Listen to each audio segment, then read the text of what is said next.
June 19, 1944. 14,000 feet above the vast, unforgiving blue of the Philippine Sea. The sun is a merciless hammer of white heat, but up here, in the thin, cold air, a different kind of chill settles deep in the bones. For Ensign David Davy Foster, U.S. Navy, it's the chill of anticipation. At 20 years old, he feels less like a warrior and more like a boy playing a man's game, strapped into a machine that seems to have a soul of its own, a mean one. His F6F3 Hellcat, number 24, smells of hydraulic fluid, hot metal, and the faint lingering scent of his own nervous sweat. His knuckles are white where he grips the stick, the leather of his flight gloves already worn smooth. Below, the carrier task force is a collection of steel specks, their wakes carving fragile white lines on an endless canvas. His home, the USS Essex, is the biggest speck, a floating city of men and machines that had launched him into this cathedral of sky less than an hour ago. He flies on the wing of his section leader, Lieutenant Commander Stomper Harris, a man whose face is a roadmap of wrinkles carved by sun, wind, and the stress of 100 combat sorties. Davy has flown 3, all patrols, all quiet. This is his first major fleet action, his first turkey shoot, as the veterans call it. He doesn't feel like a hunter, he feels like bait. The radio in his helmet crackles, a symphony of static and clipped professional voices that are the only tether to the rest of the human race. Viper leader, this is Fat Eye. Bandits, repeat, bandits bearing 350, Angels 20. Looks like a big one, fellas, multiple groups. The voice of the Combat Information Center controller is unnervingly calm, a counterpoint to the sudden frantic thumping in Davy's chest. Angels 20. 20,000 feet. They were above them. Always a bad place to start. Roger that, Sky Eye. Stomper's voice cuts through the static, solid as a rock. Viper flight, tally-ho, drop tanks, full power. Let's go greet our guests.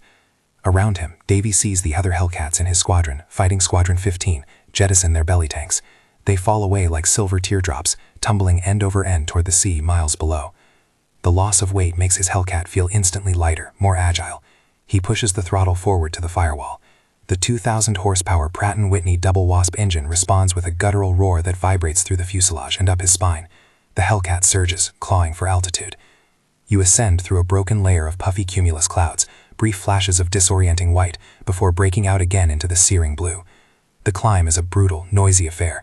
The engine screams, the airframe groans. Davy forces himself to breathe, to scan his sector of the sky, left, right, above, behind. The first rule of survival, keep your head on a swivel. He sees them first as tiny black specks, like pepper scattered on a tablecloth. Then the specks grow wings, Mitsubishi A6M Zeros, dozens of them. They are escorting a lower formation of what look like Yokosuka D4Y Judy dive bombers, the real threat to the fleet below. Vipers, engage the top cover, Stomper orders. Stick to your elements, no lone wolves today. Davy's mouth is dry as dust. The Zeros are legendary for their agility, their ability to turn on a dime and get on a Hellcat's tail before a pilot even knew what hit him. The training films, the whispered stories in the ready room, it all comes rushing back. Don't try to turn with a Zero. Use your speed, use your altitude, boom and zoom, hit them hard and get out. Stomper peels off, his wingman glued to him, diving toward the nearest formation of Zeros. Davy's element leader follows suit. Viper 3-2, on your 6, Davy calls out, his voice cracking slightly. He rolls his big fighter over, the horizon flipping upside down. The immense blue of the Pacific fills his canopy. Below him, the Japanese formation is a perfect, disciplined V. He picks out his target, the wingman on the far right of the lead element. He feels a surge of adrenaline, a cold, clear focus that pushes the fear down. This is it. This is what all those hours of training were for. He pushes the throttle forward, committing his 5-ton fighter to the laws of gravity. The dive begins. The Hellcat accelerates with terrifying speed. The world outside the canopy narrows to a blur of blue sky and the rapidly enlarging shape of the enemy aircraft. The altimeter unwinds like a frantic clock. 19,000 feet, 18,000. The scream of the wind over the canopy rises from a whistle to a deafening shriek, a physical pressure that feels like it could shatter the plexiglass. Davy's focus narrows, a phenomenon the instructors called target fixation. The Zero on the right grows larger and larger in his gun sight. He can see the red Hinomaru, the meatball, painted on its wings. He can almost imagine the pilot inside, a man he's supposed to kill. His training screams at him, watch your speed, control the dive, set up the shot and prepare for the pullout. But the adrenaline is a fire in his veins. He's pushing the nose down just a little too steep, chasing the target with a rookie's eagerness. The Hellcat is a heavy aircraft, a brick with wings, and in a dive it builds up kinetic energy at an alarming rate. The controls begin to stiffen. The gentle pressure needed to adjust his aim becomes a full-body effort, his muscles straining against the immense aerodynamic forces. 17,000 feet. A violent shudder runs through the airframe. The wings are starting to buffet, complaining under the strain. This is compressibility, the point where the air flowing over the control surfaces approaches the speed of sound and loses its effectiveness. A warning light flashes in his mind, but he ignores it. Just a little closer. He needs a perfect shot, a guaranteed kill on his first run. "Davy, watch your speed. Pull out," his element leader's voice shouts in his ear, tinny and distant against the roar of his own descent. But the warning comes too late. Davy realizes his mistake with a sudden, sickening lurch in his stomach. The zero isn't just in his sights, it's filling his entire view. He's going to overshoot it. He's diving straight through the formation, not at it. He hauls back on the stick with all his strength. Nothing happens. The stick feels like it's set in concrete. He's trapped in the dive, a passenger in a 12,000-pound projectile.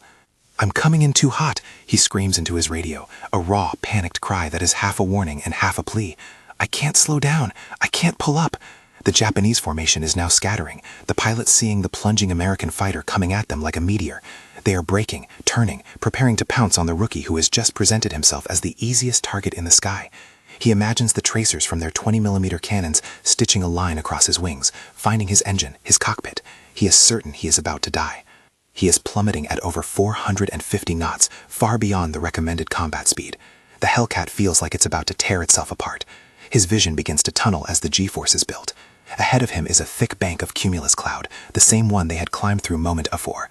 It's his only hope. If he can get inside, he might break their line of sight. He doesn't even try to aim anymore. Survival is the only thought. He keeps pulling on the stick, his muscles screaming, praying for a response. The zero he was targeting flashes past his canopy, so close he can see the pilot's helmeted head turn in shock. Then he is through the formation, and in the next instant, the world goes completely, utterly white. He plunges into the cloud, blind, out of control, and utterly alone, the shriek of the wind his only companion. The certainty of his failure is a cold, heavy weight in his gut. He has failed his squadron. He has failed himself. He is dead. Inside the cloud, there is no up or down, just a blinding, churning gray void. Davy is fighting for his life against physics itself. The G-forces are immense, trying to crush him into his seat as he continues to haul back on the stick with every ounce of strength he possesses. His body feels impossibly heavy. His head is being forced down into his chest. The Hellcat groans in protest, rivets straining, the metal skin of the wings flexing under the ungodly pressure. He expects the wings to shear off at any second, sending him into a terminal, spinning coffin. The instrument panel is a blur. He has no idea of his altitude or orientation. He only knows he is going down, fast.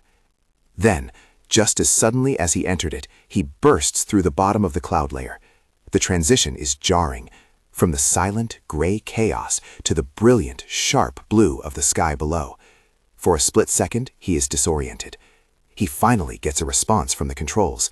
The nose of the Hellcat, bleeding off its colossal energy, begins to lift.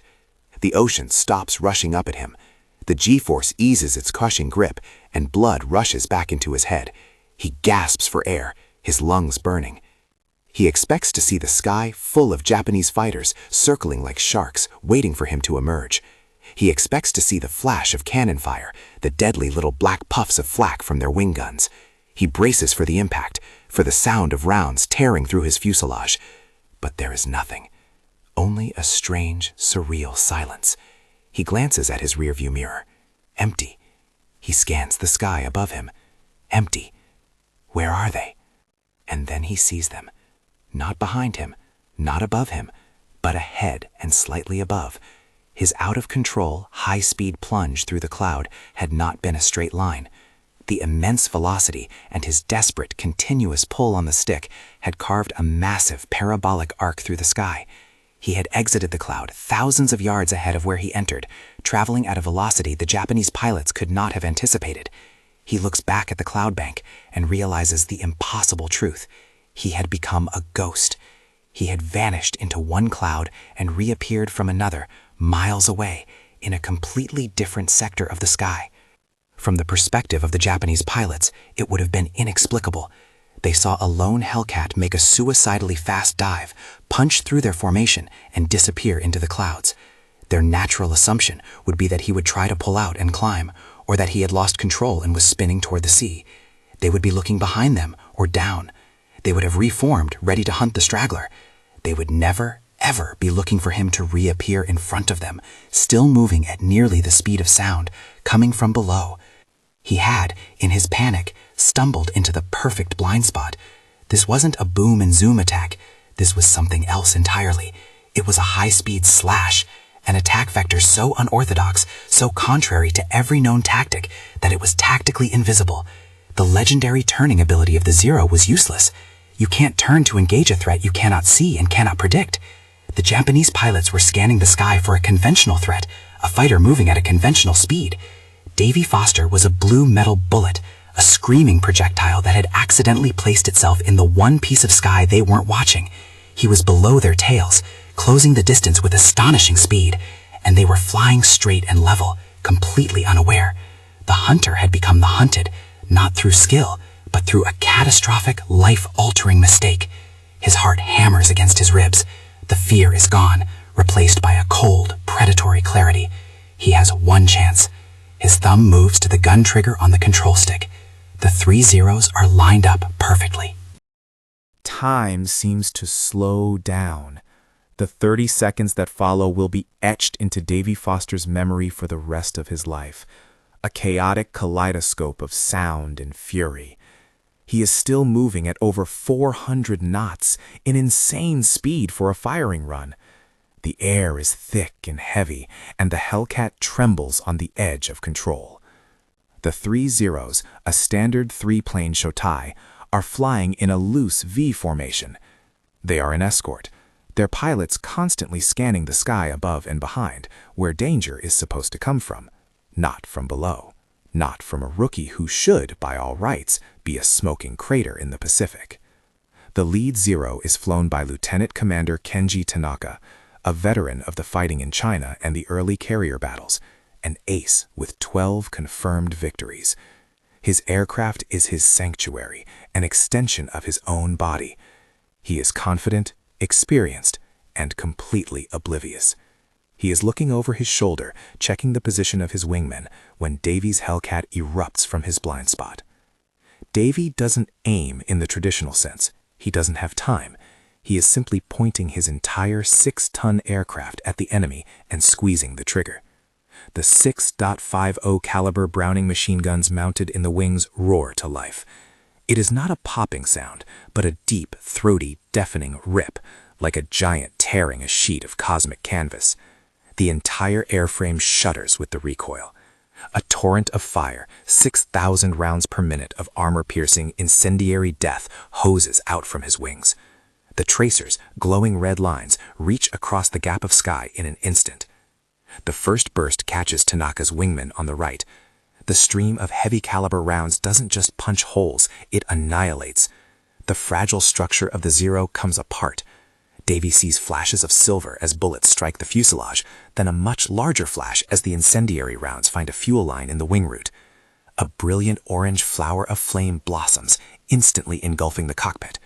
The Zero cartwheels, shedding pieces of its wings and tail, and begins its long final journey to the sea, a funeral pyre trailing a thick plume of black smoke.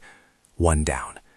The 2 remaining Japanese pilots react with a split second of stunned confusion. Where did that come from? Tanaka violently kicks his rudder, trying to brake left, but he is too slow. Davy doesn't let up on the trigger. He is still screaming forward, his immense kinetic energy carrying him through their formation. He makes a slight adjustment with his rudder pedals, walking the stream of tracers from the burning wreckage onto the second wingman. The .50 caliber rounds chew across the Zero's tail, shredding the rudder and elevators. The plane snaps violently out of control, tumbling end over end like a dropped toy. The canopy shatters, and Davy has a fleeting, nightmarish glimpse of the pilot being thrown about inside before the damaged fighter enters a fatal, unrecoverable spin. 2 down. Now only Tanaka is left. The veteran ace has finally reacted, pulling his Zero into a hard climbing turn, trying to use his legendary agility to escape. But Davy is already on him, practically on top of him. He is too close, too fast. There is no escape. The final burst from Davy's guns is almost point blank. The tracers disappear into the Zero's radial engine. The cowling disintegrates into a cloud of metal confetti. Black oil sprays across Davy's canopy, momentarily blinding him. The Zero's propeller stops dead, then the entire engine erupts in a massive concussive explosion. The fireball is so intense that Davy feels the heat wash over his cockpit. The blast wave slams into his Hellcat, throwing it into a violent, uncontrolled roll. He has passed the wreckage now, the sudden silence of his guns as loud as their previous roar. 3 veteran pilots, 3 kills, all in less time than it takes to draw a breath. He is alone again, covered in the oil of his enemy, a trail of 3 burning pyres marking his impossible path through the sky. The explosion of Tanaka's Zero sends a shockwave that nearly rips the stick from Davy's grasp. His Hellcat is thrown onto its back, and for a terrifying moment, he is upside down, staring at the ocean, his stomach in his throat. He fights the controls, wrestling the heavy fighter back to level flight. His arms ache, his body is drenched in sweat, and the greasy smell of cordite from his guns fills the cockpit. He looks back. 3 distinct pillars of black smoke spiral down towards the sea, like 3 dark exclamation points marking the end of 3 lives. The sky where the Zeros had been is now shockingly, violently empty. The silence in his helmet is absolute. The chaos is over. He is flying. He is alive. The realization hits him not with triumph, but with a wave of profound, body-shaking shock. His hands tremble uncontrollably on the stick. He takes a deep, ragged breath, then another. The world comes back into focus. The blue of the sky, the hum of his engine, the smeared oil on his canopy. Viper 3-2, what was your status? We lost you. It's his element leader, his voice a mix of anger and concern. Did you see that? 3 splashes right on your last known position. Davy fumbles for the transmit button, his throat tight. Viper, this is 3-2, he croaks, his voice unrecognizable. I'm okay. I got them. You got them? You got what, son? All 3, Davy says, the words feeling alien in his own mouth. I think I got all 3. A moment of stunned silence on the radio. Then Stomper Harris's voice cuts in, sharp and clear. Viper 3-2, confirm you are claiming 3 kills? Affirmative, Viper leader. I misjudged my dive. I went right through them. His explanation sounds lame, pathetic, an admission of a near-fatal error. He expects a reprimand, a chewing out that would follow him for the rest of his career. Instead, the radio erupts, whoops and cheers from the other pilots in the squadron who had witnessed the 3 distant, inexplicable fireballs. In the brutal calculus of aerial warfare, the result was all that mattered. The flight back to the Essex is the longest of Davy's life. He flies mechanically, his mind replaying the 30 seconds of carnage over and over. He sees the Zero exploding, the oil smearing his canopy, the tumbling wrecks. He doesn't feel like a hero. He feels like a man who tripped at the edge of a cliff and somehow landed on his feet, while 3 others fell into the abyss. He follows the homing beacon back to the task force, the steel specks growing larger until they resolve into the familiar shapes of carriers and destroyers. He makes his approach to the Essex, his hands still shaking. He follows the landing signal officer's paddles, a marionette on a string, and puts the Hellcat down on the deck. It's a sloppy landing, the tailhook catching the 3rd wire with a jarring lurch that slams him forward against his straps. He doesn't care. He is home. As the deck crew swarms his plane, he pushes back the canopy. The hot, salty air of the ocean rushes in, a welcome relief from the stale, metallic air of the cockpit. When he climbs down, his knees buckle, and a crewman has to steady him. In the debriefing room, surrounded by the squadron's pilots, the story comes out. His panicked radio call, the out-of-control dive, the accidental, high-speed slash. The intelligence officers listen, intrigued. The veteran pilots listen, incredulous. A mistake that should have killed him had instead put him in the one place in the sky where he was invincible. It was a 1-in-a-million shot, a geometric fluke born of terror and velocity. Stomper Harris claps him on the shoulder, a grim smile on his face. Foster, he says, that was either the stupidest or the most brilliant piece of flying I have ever seen. Don't ever do it again. Ensign Davy Foster, the 20-year-old rookie, would go on to become an ace, with 7 confirmed kills by the end of the war. But he would never forget his first 3. They weren't the product of skill, or training, or courage. They were the result of a mistake, a moment of sheer panic that had accidentally unlocked a perfect, lethal equation in the brutal, unforgiving mathematics of war. A testament to the thin, blurry line between a coffin and a medal, a line often drawn not by bravery, but by blind, dumb luck.